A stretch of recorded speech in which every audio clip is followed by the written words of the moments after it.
Buenos días, hermanos. Dios me los bendiga. Primero quiero darle gracias a Dios por el privilegio que es estar aquí frente a ustedes, porque es un privilegio servir al Señor. Y gracias a nuestro hermano Rubén que me dio la oportunidad de estar aquí también, porque hermano Rubén siempre quiere apoyar a los jóvenes. Entonces vamos a hablar sobre la oración. ¿Qué es la oración? Sabemos que la oración es la comunicación entre nosotros y Dios. Dios es el creador del universo, el que puso el aliento en nuestros pulmones, el que hizo los cielos y la tierra. A Él es con que nosotros podemos comunicarnos con las 24/7. Pero ¿alguna vez se ha puesto a pensar usted qué fue la primera oración? La primera oración se encuentra en Génesis 4:26, que dice: y a Set también le nació un hijo, y llamó su nombre Enos. Entonces los hombres comenzaron a invocar al nombre de Jehová. Entonces los hombres empezaron a invocar el nombre de Jehová. Aquí no dice exactamente que oraron, pero dice que invocaron el nombre de Jehová. Y la mayoría de historiadores bíblicos marcan este pasaje como la primera oración de los humanos. Pero ¿qué significa el invocar? El invocar viene de la palabra griega proshihamai, que significa el intercambio de deseos, una oración dirigida a alguien. Entonces, antes de Génesis 4:26, las conversaciones entre los humanos y Dios siempre fueron iniciadas por Dios. Lo vemos en Génesis 3:9, que dice: mas Jehová Dios llamó al hombre y le dijo: ¿dónde estás tú? Génesis 4:9, y Jehová dijo a Caín: ¿dónde está Abel tu hermano? Y él respondió: no sé, ¿soy yo acaso guarda de mi hermano? Entonces, después de Génesis 4:26, que los humanos empezaban la comunicación con Dios, ellos la empezaron a iniciar. En el Antiguo Testamento vemos las maneras que Dios usaba para comunicar con su pueblo, como usaba profetas, como por ejemplo Moisés, quien Dios mandó a que sacara a su pueblo de Egipto. Dios hablaba por medio de Moisés. Elías, quien Dios hablaba por medio de Elías cuando reprende al rey Acab y cuando desafía a los profetas de Baal en el monte para enseñar que Dios era el Dios verdadero. El profeta Elías, quien profetizó todo lo que le iba a acontecer a Jesús, un profeta quien habló al pueblo de Judá, que era un pueblo tan pecaminoso y malvado. Pero Dios también utilizaba sueños para comunicar. Vemos que Dios le enseñaba a José que le iba a devenir cuando le enseñaba que su familia se iba a postrarse ante él. Quizás José en el momento no entendía qué significaba eso, pero Dios estaba comunicando con José. Jacob en Génesis 28, cuando Dios le enseña una escalera que viene desde la tierra hasta los cielos. Aquí es cuando Dios reafirma la promesa que hizo con los ancestros de Jacob. El rey Salomón, Dios se comunicó con Salomón por medio de un sueño cuando le dijo: pide lo que quieras que yo te dé. Y sabemos que Salomón escogió la sabiduría. Y Dios hasta usó un burro. En Números 22, 21 al 23, vemos que Dios le abre la boca a un burro para poder abrirle los ojos a Balaam para que viera al ángel que estaba en el camino. Entonces Dios utilizaba varias maneras para poder comunicar con su pueblo en el Antiguo Testamento. Pero la mayoría del tiempo Dios usaba un mediador, como por ejemplo un profeta. Pero sabemos que hoy en día no hay profetas quien hablen por Dios. Y como sabemos que tampoco estamos en el Antiguo Testamento, veamos qué dice el Nuevo Testamento sobre la oración, que es nuestra manera de comunicar con Dios. Entonces el ejemplo más grande sobre la oración en el Nuevo Testamento tiene que ser Mateo 6:5, cuando Jesús le enseña a sus discípulos a orar. Entonces vayamos a Mateo capítulo 6, versículo 5. Vamos a quedarnos aquí un rato y vamos a ir desglosándolo por partes. Versículo 5 dice: y cuando ores no seas como los hipócritas, porque ellos aman el orar en pie en las sinagogas y en las esquinas de las calles, para ser vistos los hombres. De cierto os digo que ya tienen su recompensa. Entonces lo primero que Jesús le hace entender a sus discípulos es que no sean como los hipócritas que solo oraban para ser vistos. Yo he oído personas mencionar este versículo cuando quieren criticar a alguien que está orando en la calle o a alguien que está predicando en la calle, que dicen: la Biblia dice que no ores en la calle, entonces tampoco tenemos que predicar. Pero en realidad lo que quiere decir este versículo es que no oremos solo por ser vistos. Igual a la parábola que Jesús cuenta en Lucas 18 del fariseo y el publicano, Jesús criticaba al fariseo porque solo oraba para ser visto. Y al final de la parábola, Jesús, hablando del publicano que dice que oró estando lejos y dice que se pegaba al pecho, Jesús dijo: os digo que éste descendió a su casa justificado antes que el otro, porque cualquiera que se enaltece será humillado, y el que se humilla será enaltecido. Versículo 6 dice, mas tú, cuando ores, entra a tu aposento, y cerrada la puerta, ora a tu Padre que está en secreto, y tu Padre que ve en lo secreto te recompensará en público. Entonces Jesús nos manda que oremos en nuestros cuartos, con la puerta cerrada, en secreto. Pero ¿por qué es que Jesús nos manda a orar así? Bueno, Jesús nos manda a orar así para que no caigamos en lo mismo que estaban cayendo los hipócritas, que era orar por ser vistos por los otros. Pero uno estando en el cuarto solito no tiene nadie quien impresionar. También es para que nos enfoquemos solo en nuestra oración, que solo esté Dios y nosotros. Es una oportunidad para ser lo más sinceros que podamos con Dios. Podemos tener una conversación íntima con el Padre. Lucas 5:16 dice, mas él se apartaba a lugares desiertos y oraba. Entonces Jesús también enfatizaba y practicaba el orar a solas con Dios. Jesús a veces se apartaba de la multitud para ir a orar a solas con el Padre. Versículo 7. Y orando no uséis vanas repeticiones, como los gentiles, que piensen que por su palabrería serán oídos. No os hagáis pues semejante a ellos, porque vuestro Padre sabe de qué cosas tenéis necesidad, antes que vosotros las pidáis. Entonces ahora Jesús nos enseña que no digamos cosas que no queremos decir. Que no usemos palabras elegantes porque pensamos que Dios es un Dios elegante, que necesita palabras elegantes para querer trabajar. No hay una receta que si yo digo estas ciertas palabras, Dios va a hacer estas ciertas cosas. O si no digo estas palabras, Dios no va a hacer estas ciertas cosas. Así no funciona la oración.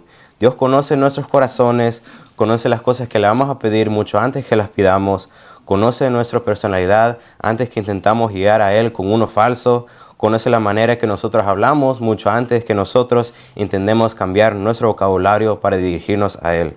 Hermanos, ¿qué sentido tiene ir a un Dios que lo sabe todo intentando parecer algo que no somos? Está diciendo que no usemos palabras que no normalmente usamos, que no digamos cosas que no decimos normalmente porque queremos sonar amables o queremos sonar perfectos.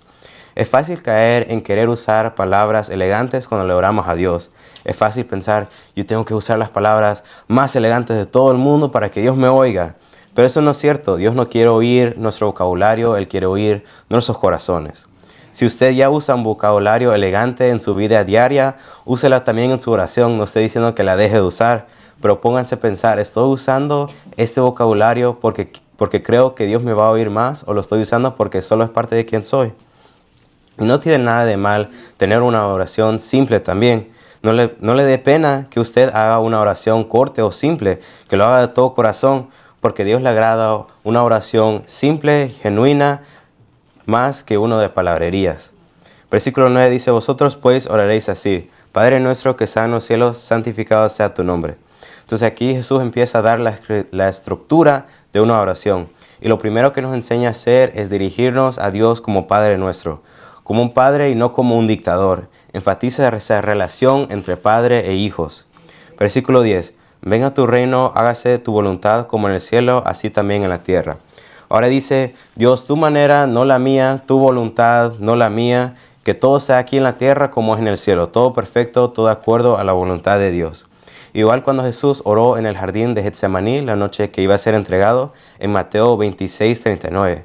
Que dice, yendo un poco adelante, se postró sobre su rostro, orando y diciendo, Padre mío, si es posible, pase de mí esta copa, pero no sea como yo quiero, sino como tú. Entonces, siempre supliquemos nuestras peticiones al Padre, pero también siempre tengamos en mente que es la voluntad de Dios y no la nuestra. Versículo 11. El pan nuestro de cada día, dánoslo hoy, y perdónanos nuestras deudas, como también nosotros perdonamos a nuestros deudores. Entonces Dios es quien lo da todo, el trabajo y especialmente la comida. Entonces siempre tenemos que tener el enfoque que Dios es quien lo da todo. Quizá nosotros trabajemos por el dinero que usamos para comprar la comida, pero Dios también da el trabajo, entonces todo proviene de Dios. Entonces pues pide que Dios nos perdone nuestras deudas como también perdonamos a nuestros deudores. Si saltamos al versículo 14 lo explica bien, que dice, porque si perdonáis a los hombres sus ofensas, os perdonará también a vosotros vuestro Padre Celestial. Mas si no perdonáis a los hombres sus ofensas, tampoco vuestro Padre os perdonará vuestras ofensas. Tuve escrito una explicación para esos versículos, pero creo que ya está muy claro lo que dice aquí. Entonces, para concluir la oración, regresemos al versículo 13, que dice, y no nos metas en tentación, mas líbranos del mal, porque tuyo es el reino y el poder y la gloria por todos los siglos. Amén. Entonces, hermanos, tenemos que estar pidiéndole a Dios constantemente que nos libre de la tentación. Jesús lo enfatiza en su oración, entonces nosotros deberíamos enfatizarlos en nuestras oraciones personales. Entonces, lo que acabamos de ver es la oración básica que nos enseña Jesús. Toca puntos muy importantes que nosotros deberíamos de tocar en nuestras oraciones. Pero no es de repetirlo palabra por palabra o solo orar esta exacta oración, porque ahí es vana palabrería. Jesús también nos enseña que oremos por la hora. Vayamos a Mateo 9:35. Dice: recorría Jesús todas las ciudades y las aldeas, enseñando en las sinagogas de ellos, y predicando el evangelio y el reino, y sanando toda enfermedad y toda dolencia en el pueblo. Y al ver las multitudes, tuvo compasión de ellas, porque estaban desamparadas y dispersas como ovejas que no tienen pastor. Entonces dijo a sus discípulos: a la verdad, la mies es mucha, mas los obreros pocos. Rogad pues al Señor de la mies que envíe obreros a su mies. Yo siempre pensaba, ¿por qué Jesús le dijo a sus discípulos que oraran para más obreros? ¿Por qué no simplemente les dijo que vayan y ayuden a la multitud? ¿Por qué solo les pidió que oraran? Jesús le pidió a sus discípulos que oraran para que se enviasen más obreros a la mies, porque el trabajo de esparcir el evangelio es de Dios y no solo de los humanos. Pablo dijo que no importara si fuera él o Apolos o cualquier otra persona que les enseñara la palabra, porque el trabajo del crecimiento era de Dios. Hermanos, hay tanta necesidad y tanto trabajo de esparcir el evangelio en tantos países, pero Jesús le enseñó a sus discípulos a orar que Dios enviara más obreros. Y eso enseña que el trabajo de esparcir el evangelio es de Dios. Y nosotros solo somos obreros, pero tenemos que estar listos para trabajar en su mies. Bueno, ya vimos lo que Jesús dice sobre la oración, entonces ahora veamos cómo fue después de Jesús, después que Jesús fuera crucificado, cuando ya no estaba aquí físicamente para poder apoyar a la iglesia. Veamos los puntos que Pablo dice sobre la oración. El primer punto es que Pablo nos enseña que oremos sin cesar. Vayamos a 1 Tesalonicenses 5:16.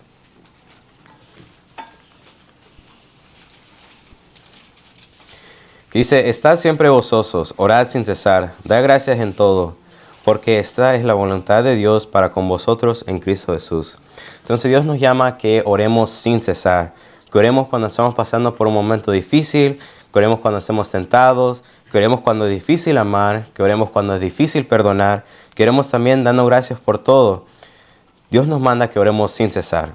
Aquí no está diciendo que pasemos todo el día solo encerrados en el cuarto orando, que ni vayamos al trabajo. Aquí lo que quiere decir es que oremos en cualquier situación, chiquita o grande, que vayamos a Dios siempre fortaleciendo esa relación con el Padre. Amén.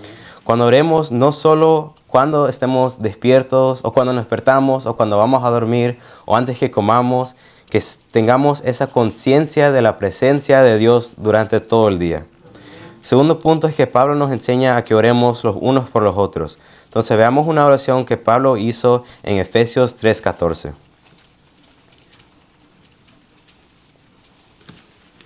Dice: por esta causa doblo mis rodillas ante el Padre de nuestro Señor Jesucristo, y quien toma nombre toda familia en los cielos y en la tierra, para que os dé, conforme a las riquezas de su gloria, el ser fortalecidos con poder en el hombre interior por su espíritu, para que habite Cristo por la fe en vuestros corazones, a fin de que, arraigados y cimentados en amor, seáis plenamente capaces de comprender con todos los santos cuál sea la anchura, la longitud, la profundidad y la altura, y de conocer el amor de Cristo, que excede a todo conocimiento, para que seáis llenos de toda la plenitud de Dios. Y aquel que es poderoso para hacer todas las cosas mucho más abundantemente de lo que pedimos o entendemos, según el poder que actúa en nosotros. A Él sea gloria en la iglesia en Cristo Jesús, por todas las edades, por todos los siglos de los siglos. Amén. Entonces, esta oración que Pablo hace por la iglesia en Éfeso es para el crecimiento espiritual de los hermanos ahí. Pero noten la petición que Pablo hace aquí. Dice: para que habite Cristo por la fe en vuestros corazones, a fin que, arraigados y cimentados en amor, seáis plenamente capaces de comprender con todos los santos cuál sea la anchura, la longitud, la profundidad y la altura, y de conocer el amor de Cristo, que excede a todo conocimiento, para que seáis llenos de toda la plenitud de Dios. Entonces Pablo estaba orando que la iglesia en Éfeso entendiera el amor de Dios. En vez de solo decir: Padre, por favor, ayuda el crecimiento espiritual de la iglesia en Éfeso. Pablo hace esta oración hermosa y específica. Ora exactamente lo que necesita la iglesia, que era comprender el amor de Dios. A veces es mejor que hagamos oraciones específicas en vez de solo decir Dios sabe la petición de ese hermano o Dios sabe lo que hay en su corazón. El tercer punto es que Pablo nos enseña a que oremos por el Evangelio. Vayamos a Efesios 6:18.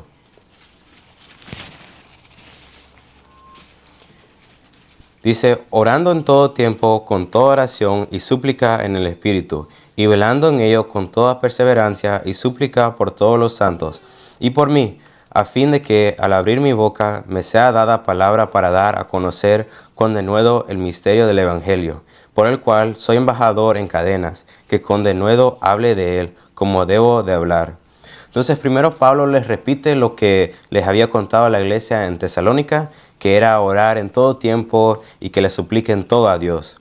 Pero después pide que la iglesia ore por él. Pero miren lo que dice, a fin de que al abrir mi boca me sea dada palabra para dar a conocer con denuedo el misterio del Evangelio, por el cual soy embajador en cadenas, que con denuedo hable de él como debo de hablar. Entonces, Pablo pide la oración que él pueda compartir el Evangelio para poder hablar la palabra de Dios con autoridad, que con su boca se conozca el misterio del Evangelio, porque dice que él es un embajador del Evangelio. Hermanos, ¿cuándo fue la última vez que hicimos una oración así? Que Dios usara nuestra boca, que hablemos con la autoridad para que se comparta el Evangelio. Creo que es una oración hermosa que deberíamos de estar orando más seguido, pero ¿por qué hacer una oración así? Porque dice en 1 de Pedro 3:15 que sino santificad a Dios el Señor en vuestros corazones y estad siempre preparados para presentar defensa con mansedumbre y reverencia ante todo el que os demande razón de la esperanza que hay en vosotros. Entonces tenemos que orarle al Padre que igual a Pablo, que nuestras bocas sean usadas para que el mundo conozca el Evangelio. Y especialmente porque la palabra dice que estemos siempre preparados para presentar defensa con mansedumbre y reverencia ante todo el que nos demande razón de la esperanza que hay en nosotros. Entonces el punto final y el punto más importante es que necesitamos orar en el nombre de Cristo Jesús. Entonces vayamos a Juan 14, versículo 12. Dice, de cierto os digo, el que en mí cree, las obras que yo hago, él las hará también. Y aún mayores hará, porque yo voy al Padre, y todo lo que pidieres al Padre en mi nombre lo haré, para que el Padre será glorificado en el Hijo. Si algo pidieres en mi nombre, yo lo haré. Entonces Jesús nos enseña a orar en su nombre, porque dice que Él es el que va al Padre. Si vamos un poquito atrás en Juan 14, versículo 6, dice, Jesús le dijo, yo soy el camino, la verdad y la vida, nadie viene al Padre sino por mí. Entonces, solo en el nombre de Cristo Jesús podemos orar, solo en el nombre de Jesús podemos llegar al Padre y solo por su nombre es que podemos llegar a la salvación. Entonces, para concluir, repasemos lo que hemos visto, que la oración es la comunicación entre nosotros y Dios, que Dios usaba muchos métodos para hablar con su pueblo, que era profetas, sueños y hasta un burro. La oración es nuestro método para comunicar con Dios. Jesús nos enseña una oración básica en Mateo 6. Jesús nos enseña que oremos por más obreros. Pablo nos enseña que oremos sin cesar. Pablo nos enseña que oremos los unos por los otros. Pablo nos enseña que oremos por el Evangelio también. Y cuando oremos, oremos solo en el nombre de Cristo Jesús. Un último versículo en Salmos 34:15 que dice, los ojos de Jehová están sobre los justos y atentos sus oídos al clamor de ellos. Entonces, hermanos, sigamos orando porque el oído de Dios siempre está atento a nuestro clamor. Si alguien presente desea entregar su vida o reconciliarse o quiere que la iglesia ore por usted, puede quedarse de pie mientras cantamos el cántico de invitación. Bendiciones, hermanos.